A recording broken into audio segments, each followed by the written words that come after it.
Sekarang, kamu bisa menyaksikan program-program TVR Parlemen di First Media, channel 18 ya.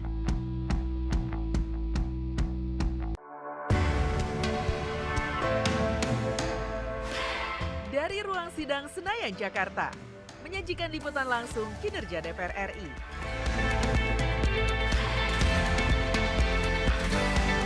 Dialog mendalam,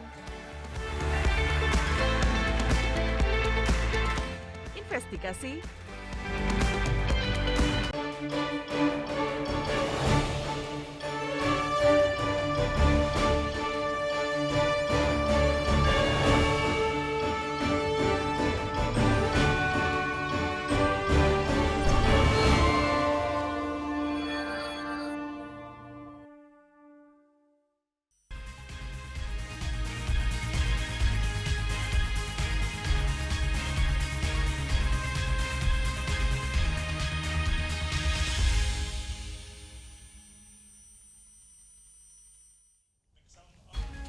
Ya, halo apa kabar pemirsa TVR Parlemen dimanapun Anda berada, berjumpa kembali dalam program TVR 17 bersama saya Anggun Oktarini.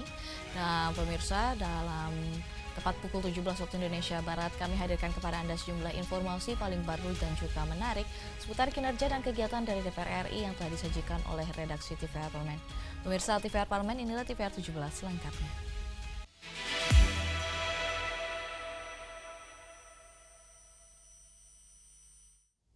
Pemirsa, pimpinan DPR RI Cucun Ahmad Syamsurijal, Saan Mustopa dan juga Sari Yuliati meninjau langsung lokasi terdampak bencana di Nusa Tenggara Timur untuk memastikan penanganan darurat dan juga distribusi logistik bagi warga untuk berjalan optimal. Pimpinan DPR RI Cucun Ahmad Syamsurijal, Saan Mustopa, dan Sari Yuliati melakukan peninjauan langsung ke lokasi terdampak bencana di Nusa Tenggara Timur. Peninjauan ini untuk memastikan proses tanggap darurat serta distribusi logistik bagi warga berjalan optimal. Cucun memberikan apresiasi kepada berbagai pihak dan kementerian yang telah bergerak cepat turun ke lokasi bencana. Mulai dari pemerintah daerah, Kementerian Dalam Negeri, Badan Nasional Penanggulangan Bencana, hingga Kementerian Sosial.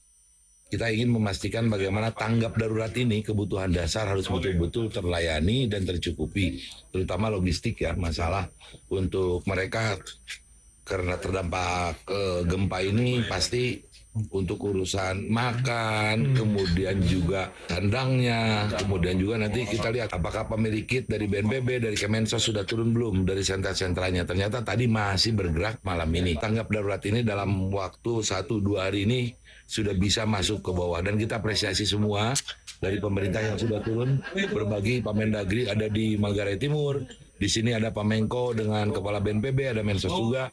Usai memimpin rapat paripurna, Ketua DPR RI Dr. Honoris Causa Puan Maharani memastikan kebutuhan utama para korban bencana terdata secara akurat, sehingga bantuan kemanusiaan yang dikirim tersalurkan tepat sasaran.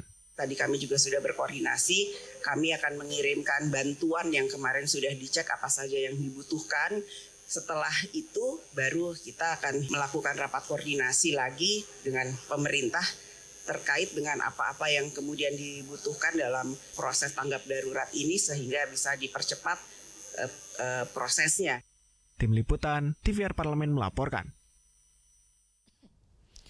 Komisi 4 DPR RI tegaskan komitmen memperjuangkan hak petani termasuk dengan mengawal penyelesaian sengketa dan juga konflik lahan. Penanganan persoalan agraria dan tumpang tindih lahan dinilai perlu dilakukan secara terukur dengan melibatkan berbagai pihak terkait. Komisi 4 DPR RI berkomitmen untuk terus memperjuangkan hak-hak petani, termasuk mengawal penyelesaian sengketa dan konflik lahan yang masih terjadi di berbagai daerah. Anggota Komisi 4 DPR RI Jailani menyebut persoalan agraria dan tumpang tindih lahan menjadi salah satu permasalahan mendasar yang merugikan masyarakat petani. Komisi 4 DPR RI terus menghimpun berbagai data dan aspirasi masyarakat terkait permasalahan lahan. Langkah ini dinilai penting untuk memastikan setiap konflik dapat ditangani secara terukur dan melibatkan berbagai stakeholder. Secara spesifik tadi kalau di dapil saya memang di Sulawesi Tenggara saya meminta juga dilengkapi data karena memang di sana tumpang tindih lahan sudah banyak, terus yang kemudian penetapan kawasan hutan yang diorientasi kawasan baik pertambangan, terus ke perkebunan sawit dan PSN juga masih banyak problemnya. Olehnya itu tentu kita berharap ke depan bisa membangun kolaborasi bersama dengan organisasi kemasyarakatan. Semua ini kita orientasikan untuk kesejahteraan masyarakat dan petani kita secara khusus. Ya, artinya tadi kalau kesepakatan tadi kita kan di Komisi 4 seluruh data itu dikumpul terus yang kemudian didistribusi sesuai dengan komisi-komisi terkait. Itu satu. Komisi dan kementerian terkait itu satu. Yang kemudian yang kedua, sebetulnya seperti saya sampaikan tadi, jangan ragukan komitmen kita di Komisi 4 untuk senantiasa mengawal problem-problem yang paling mendasar di masyarakat. Baik itu masyarakat petani, terus yang kemudian masyarakat di sekitar kawasan hutan maupun masyarakat nelayan, karena itu menjadi tupoksi kami di Komisi 4 begitu. Komisi 4 DPR RI menekankan pentingnya kolaborasi dengan organisasi kemasyarakatan dalam mengidentifikasi dan menyelesaikan persoalan di lapangan. Fajar Ilhami dan Edo, TVR Parlemen melaporkan. Komisi 5 DPR RI dorong BMKG memperkuat sistem peringatan dini gempa berbasis teknologi digital sekaligus meningkatkan edukasi mitigasi bencana yang dinilai penting menyikapi aktivitas gempa yang masih terjadi di sejumlah wilayah di Indonesia. Komisi 5 DPR RI mendorong Badan Meteorologi, Klimatologi dan Geofisika atau BMKG untuk memperkuat sistem peringatan dini gempa melalui pemanfaatan teknologi digital. BMKG juga diminta meningkatkan edukasi masyarakat terkait mitigasi bencana sejak dini. Arahan ini berkaitan dengan masih terjadinya aktivitas gempa di sejumlah wilayah Indonesia, utamanya gempa berkekuatan 7,7 magnitudo yang mengguncang wilayah Flores, Nusa Tenggara Timur. Bahkan 18 Agustus tercatat 2.119 gempa susulan dengan magnitudo antara 1,3 hingga 6,2. Anggota Komisi 5 DPR RI Musa Rajeksyah menilai masyarakat perlu mendapatkan informasi peringatan secara cepat dari BMKG. Sistem peringatan dini BMKG perlu terhubung dengan telepon seluler masyarakat yang berisi informasi gempa serta lokasi dan kekuatannya. Ya, ini yang terjadi di lapangan ya. Tapi juga alat-alat ini pun ada, kalau tidak artinya signal pemberitahuan ini menyebar ke masyarakat juga nggak ada guna. Kan kita sekarang udah era digital, handphone kita ini kan tinggal provider itu apakah bisa dikonekkan dengan BMKG. Jadi ada apa-apa di Jepang, saya kalau ke Jepang, kita masuk ke Jepang, ada gempa masuk ke handphone kita itu, langsung alert, dia bukan biasa aja alert, ada gempa di sini, lokasi ini kekuatan sekian. Kita kan nggak itu, padahal alatnya ada. Selain pemanfaatan teknologi, Musa mendorong agar pendidikan mitigasi bencana diberikan sejak usia dini. Menurutnya, edukasi melalui kurikulum sekolah akan lebih efektif dalam membangun kedisiplinan dan kebiasaan masyarakat menghadapi bencana dalam jangka panjang. Ferdian dan Temi, TVR Parlemen melaporkan. Swasembada pangan menjadi salah satu capaian strategi yang terus didorong untuk memperkuat ketahanan pangan nasional pada tahun 2026. Dan DPR RI berkomitmen mengawal kebijakan dan anggaran agar upaya mewujudkan kemandirian pangan dapat berjalan secara berkelanjutan dan juga memberikan manfaat bagi masyarakat. Dan pemirsa, informasi selengkapnya jangan kemana-mana, tetap bersama kami di TVR 17.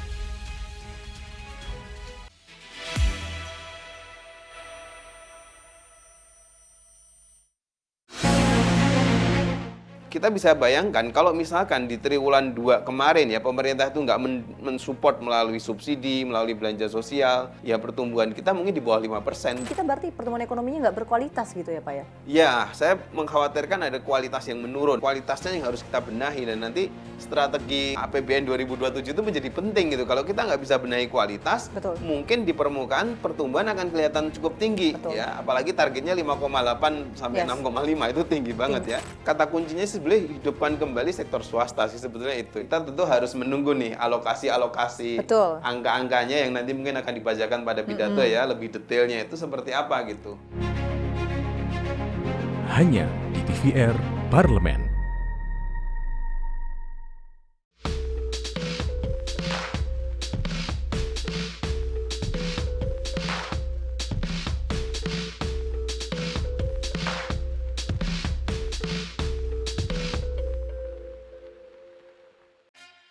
Yuk kita kenalan dengan anggota DPR RI periode tahun ini. Dari depan kursi. Di balik kursi. Gini, di balik kursi. Aku ingin menjadi sesuatu yang mungkin bisa kau rindu. Tetapkah hiji rukun sakabehna gitulah pokoknya mah. Semakin penasaran kan bagaimana kiprah karir politiknya? Hanya di TVR Parlemen.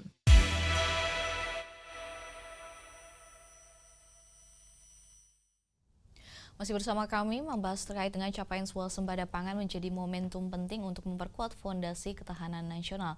Kini DPR RI akan terus menjalankan fungsi legislasi, anggaran, dan juga pengawasan guna memastikan sektor pertanian semakin produktif dan kesejahteraan petani terus meningkat.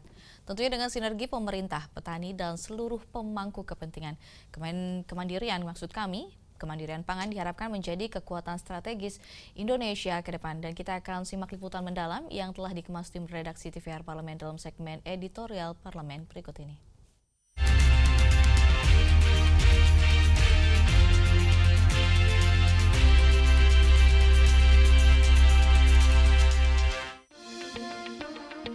Memasuki momentum hari ulang tahun ke-81 kemerdekaan Republik Indonesia, pemerintah dan DPR RI terus mengevaluasi capaian pembangunan nasional termasuk pada sektor pangan.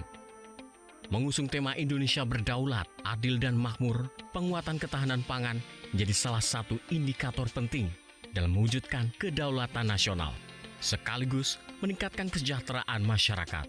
Pada pidato kenegaraan sidang tahunan MPR RI bersama dengan DPR dan DPD RI, Presiden Prabowo Subianto mengatakan pemerintah telah mencapai swasembada pada 8 komoditas pangan, yakni beras, gula konsumsi, cabai besar, daging ayam, cabai rawit, telur ayam, jagung, hingga bawang merah.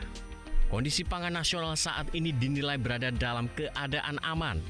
Bahkan, Indonesia diyakini memiliki kemampuan hadapi berbagai tantangan ke depan, termasuk ancaman El Nino dengan intensitas tinggi. Swasembada pangan yang dahulu kita targetkan tercapai dalam 4 tahun, ternyata berhasil kita capai dalam waktu 1 tahun. Di tengah dunia sekarang yang sangat khawatir terhadap kelaparan massal akibat kesulitan pangan dan cuaca yang tidak menentu, kita alhamdulillah dapat saya laporkan di majelis ini soal pangan, soal makanan untuk rakyat Indonesia, kita berada dalam keadaan aman dan kita akan mampu menghadapi tantangan-tantangan termasuk tantangan El Nino yang katanya tahun ini El Nino-nya yang paling dahsyat.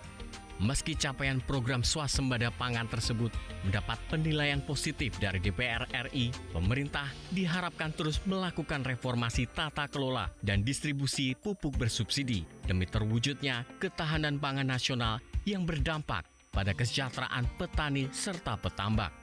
Penyederhanaan distribusi dan subsidi pupuk harus dilakukan dengan transparan dan tepat sasaran sehingga mampu meningkatkan produktivitas sektor pertanian.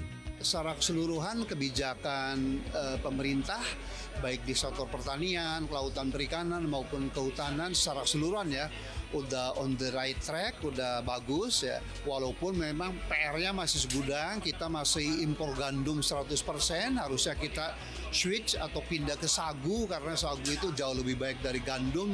Kemudian kita pun harus segera swasembada kedelai, 85% kedelai kita diimpor dari Amerika Serikat ya, kemudian bawang putih juga mengerikan, hampir 90% impor. Tentu subsidi, kita memastikan subsidi kepada petani, kepada nelayan itu tidak berkurang karena itu akan menggulirkan perekonomian nasional, dan kita dorong juga kekuatan Bulog, peraturan-peraturan itu bisa semakin memperkuat posisi Bulog. Ya, selamatkan pangan, kedaulatan pangan harus semakin kita wujudkan.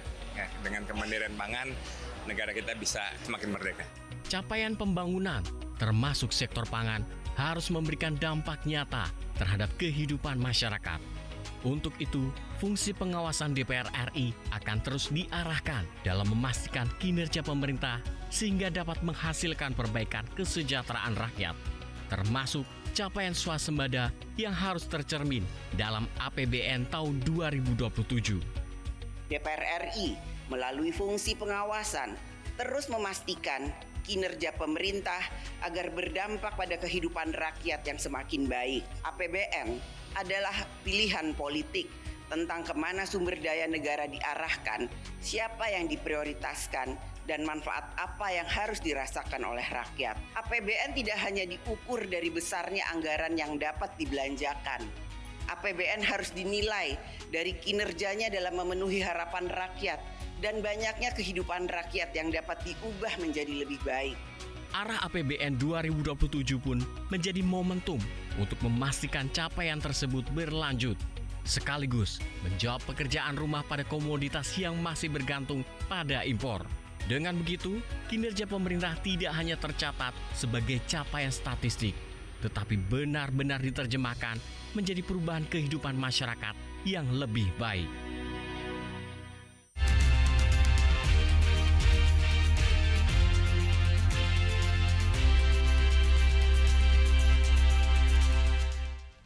Pemirsa, upaya pengentasan kemiskinan menjadi salah satu prioritas pemerintah dalam RAPBN 2027 yang membutuhkan dukungan dan juga pengawasan dari DPR RI. Dan informasi selengkapnya usai jeda, tetap bersama kami di TVR 17.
Terima kasih Anda masih bersama kami di TVR 17. Pemirsa, Komisi 8 DPR RI mendorong agar berbagai program perlindungan sosial dan juga pemberdayaan masyarakat tidak sekedar menyalurkan bantuan, tetapi di sini juga mampu meningkatkan kemandirian masyarakat dan juga memutus rantai kemiskinan. Dan untuk selengkapnya, berikut laporan rekan kami Nazea Sudirja dari Gedung DPR RI Senayan, Jakarta. Silakan Nazea. Baik pemirsa TVR Parlemen, seperti diketahui bahwa pemerintah dalam rancangan Undang-Undang APBN ini menargetkan untuk penurunan kemiskinan sebesar 6,0 hingga 6,5%. Lantas seperti apa DPR RI akan mendorong target dari pemerintah ini untuk menurunkan angka kemiskinan di Indonesia? Kami akan berbincang dengan salah satu anggota Komisi 8 DPR RI, Bapak Abdul Wahid dari fraksi Gerindra, Pak. Baik, terkait dengan target pemerintah untuk penurunan kemiskinan sebesar 6,0 hingga 6,5% ini, dari Komisi 8 sendiri seperti apa sektor yang mungkin akan didorong untuk mendukung penurunan kemiskinan tersebut, Pak? Ya, terutama terkait dengan pidato Pak Presiden tadi untuk meningkatkan penurunan untuk kemiskinan. Yang terpenting pertama adalah menyangkut data sen ya. Data ini harus benar-benar akurat ya, dan juga ini karena memang masih ada data yang masih belum akurat sekali. Itu terutama data ini yang harus akurat. Yang pertama, yang kedua, peningkatan kemiskinan itu tidak hanya diberikan berupa untuk uang atau sembako, tapi terutama ini adalah untuk diberikan satu pekerjaan ya. Usaha kecil menengah yang perlu usaha-usaha, mereka dikasih usaha, modal kerja usaha untuk mereka supaya bisa keluar dari kemiskinan. Jadi kalau mereka dikasih usaha, itu akan lebih produktif daripada dikasih hanya sembako dan uang, itu kurang produktif gitu. Selain dari peningkatan untuk UMKM kita dan juga tadi Bapak bilang diberikan modal untuk para UMKM kita untuk meningkatkan usaha mereka, Presiden juga optimis bahwa dalam penurunan kemiskinan ini adalah peningkatan kualitas SDM. Di Komisi 8 ini kan menyebutkan terkait dengan sekolah rakyat nih Pak. Lantas seperti apa sekolah rakyat saat ini akan didorong oleh Komisi 8 untuk kualitasnya ditingkatkan untuk SDM kita Pak? Iya. Sekolah rakyat ini terutama yang pertama untuk tahun 2025-2026 ini masih sekitar 100 sekian sekolah rakyat. Ini belum terjangkau sampai ke tingkat kabupaten-kabupaten yang lain masih banyak. Ini yang perlunya untuk pemerintah daerah, dorongan pemerintah daerah untuk membantu pengadaan sekolah rakyat, pengadaan tanah untuk sekolah rakyat. Dan Presiden tadi sudah akan menuntaskan ini dengan waktu yang sangat cepat ya. Sehingga ini salah satu sekolah rakyat adalah bentuk pemotong garis kemiskinan. Nah ini yang sudah kami lihat di lapangan yang sudah jadi, memang responnya dan memang luar biasa. Jadi banyak anak-anak yang memang yang semula mereka tidak bisa sekolah, sekarang bisa sekolah dan peminatnya bahkan saya lihat ini masih ada yang termasuk kemarin di salah satu tempat ya pendaftaran itu over ya dari 90 yang diterima satu sekolah ternyata ada yang data sampai 160. Ini artinya masih membutuhkan tempat-tempat lagi yang untuk diperlukan. Nah, selain untuk tambahan sekolah rakyat juga jadi kabupaten yang belum mengadakan tanah untuk sekolah rakyat segera untuk kerjasamanya untuk menyiapkan lahan minimal 5 hektar sampai 10 hektar. Itu yang. Lalu menurut Bapak sendiri nih optimis dari pemerintah untuk meningkatkan atau menurunkan kemiskinan di Indonesia, ini apakah dari DPR sendiri ini realistis Pak di tengah kondisi ekonomi kita saat ini? Saya lihat dari program-program beliau ya, dari cara pengentasan kemiskinan sekarang ini berbeda dengan yang lalu ya, yang tahun sebelumnya. Yang sekarang ini kecenderungan pemerintah atau Presiden Pak Prabowo ini adalah pertama menyangkut masalah pemotongan kemiskinan ini dari mulai pendidikan ya, pendidikan. Jadi anak yang orang yang miskin sekali dengan pendidikan itu diharapkan nanti dia akan mendapatkan pendidikan yang layak sehingga mereka akan terhindar dari kemiskinan, otomatis kan begitu. Yang kedua, saya lihat dari Presiden ini adalah termasuk memberikan PIP, Program Indonesia Pintar, ini terutama untuk anak-anak yang tidak mampu.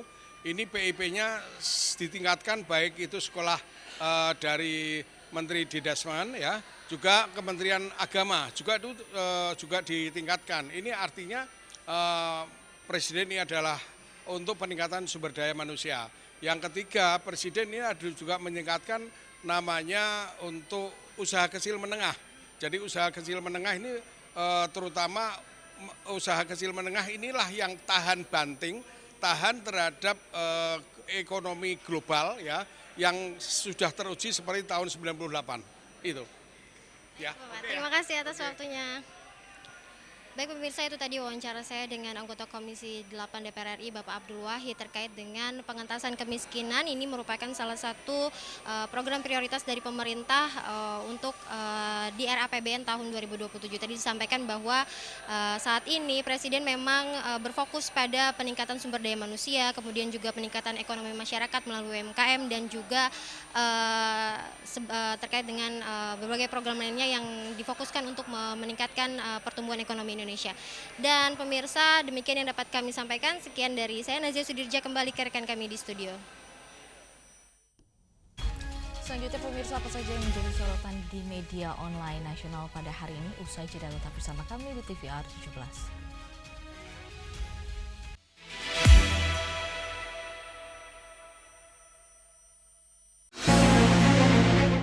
Kita bisa bayangkan kalau misalkan di triwulan 2 kemarin ya pemerintah itu nggak mensupport melalui subsidi, melalui belanja sosial, ya pertumbuhan kita mungkin di bawah 5%. Kita berarti pertumbuhan ekonominya nggak berkualitas gitu ya Pak ya? Ya, saya mengkhawatirkan ada kualitas yang menurun. Kualitasnya yang harus kita benahi dan nanti strategi APBN 2027 itu menjadi penting gitu. Kalau kita nggak bisa benahi kualitas, mungkin di permukaan pertumbuhan akan kelihatan cukup tinggi. Ya, apalagi targetnya 5,8 sampai 6,5 itu tinggi banget ya. Kata kuncinya sih sebenarnya hidupkan kembali sektor swasta sih sebetulnya itu. Kita tentu harus menunggu nih alokasi-alokasi angka-angkanya yang nanti mungkin akan dibacakan pada pidato ya, lebih detailnya itu seperti apa gitu.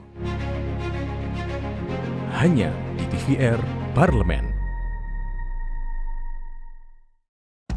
Hai, sekarang kamu bisa menyaksikan program-program TVR Parlemen di First Media, channel 18 ya.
Pemirsa, kembali di TVR 17, kali ini kita masuk ke segmen media online nasional dan mari kita simak isu apa saja yang menjadi sorotan media serta tanggapan dari sejumlah anggota Dewan bersama rekan kami Rini.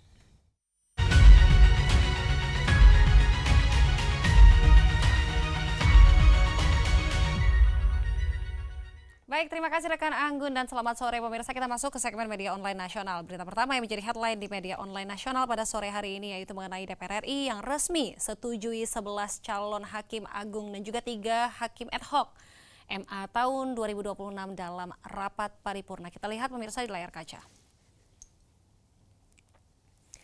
Baik pemirsa, di sini dalam rapat paripurna DPR RI secara resmi menyetujui 11 calon hakim agung dan juga 3 calon hakim ad hoc Mahkamah Agung tahun 2026. Tentunya persetujuan ini merupakan bagian dari pelaksanaan fungsi konstitusional DPR RI dalam memastikan proses pengisian jabatan hakim dilakukan secara transparan, objektif dan juga berdasarkan pertimbangan terhadap kompetensi, integritas serta rekam jejak para calon. Dan pemirsa, di sini juga DPR RI berharap para hakim yang telah mendapatkan persetujuan tentunya tersebut mampu menjalankan amanah dengan menjunjung tinggi independensi keadilan dan juga kepastian hukum. Dengan terpenuhinya kebutuhan hakim di Mahkamah Agung, di sini DPR RI mendorong penguatan kualitas lembaga peradilan serta peningkatan kepercayaan masyarakat terhadap sistem penegakan hukum di Indonesia. Dan kita beralih ke berita selanjutnya yang juga menjadi headline di media online nasional pada sore hari ini yaitu mengenai negara harus hadir total tangani korban gempa di NTT. Kita lihat kembali pemirsa di layar kaca. Baik, di sini anggota Komisi 8 DPR RI yaitu Muhammad Abdul Aziz Saifuddin menegaskan bahwa negara harus hadir secara total dalam menangani masyarakat yang terdampak gempa di Nusa Tenggara Timur.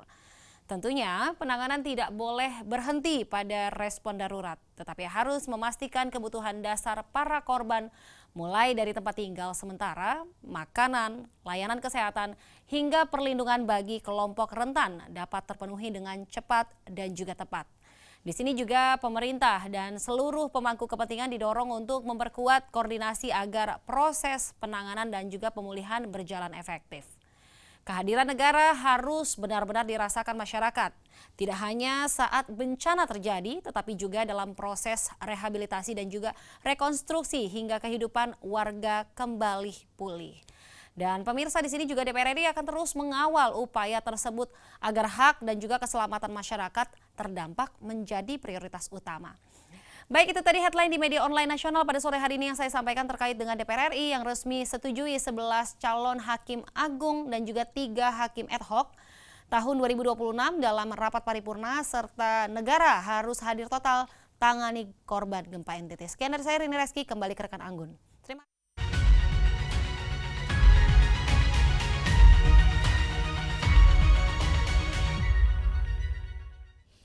Terima kasih rekan Rini atas informasi yang telah disampaikan mengenai update sorotan dari media online nasional pada hari ini.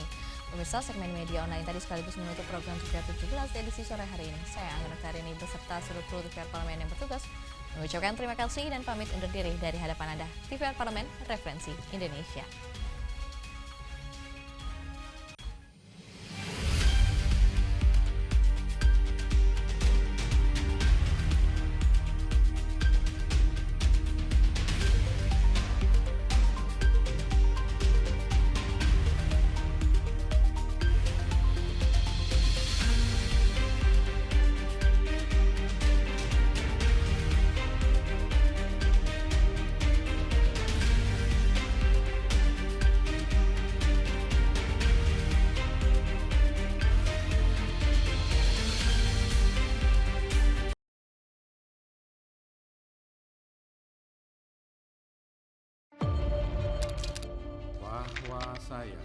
bahwa saya demi Allah saya bersumpah dan seadil-adilnya periode keanggotaan DPR RI hingga saat ini, yaitu terdapat 126 undang-undang yang telah selesai dibahas DPR RI.